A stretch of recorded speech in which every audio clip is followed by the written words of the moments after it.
वसुदेवसुतं देवं कंसचाणूरमर्दनं देवकी परमानन्दं कृष्णं वन्दे जगद्गुरुम् अतसी पुष्पसङ्काशं हारनूपुरशोभितं रत्नकङ्कणकेयूरं कृष्णं वन्दे जगद्गुरुं कुटीलालकसंयुक्तं पूर्णचन्द्रनिभाननं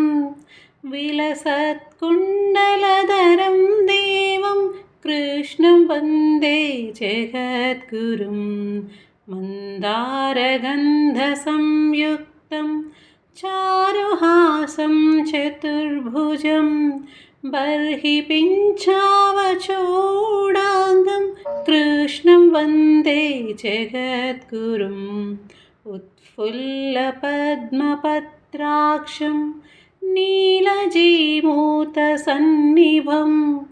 यादवानां शिरोरत्नं कृष्णं वन्दे जगद्गुरुं रुक्मिणीकेलिसंयुक्तं पीताम्बरसुशोभितम् आवाप्ततुलसीगन्धं कृष्णं वन्दे जगद्गुरुं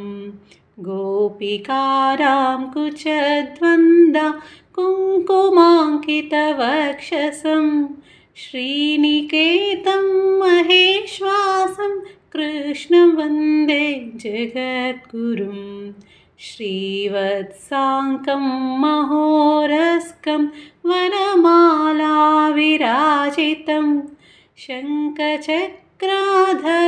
देवं कृष्णं वन्दे जगद्गुरुं कृष्णाष्टकमिदं पुण्यं प्रातरुत्थाय यः पठेत् कोटिजन्माकृतं पापं स्मरणेन विनश्यति।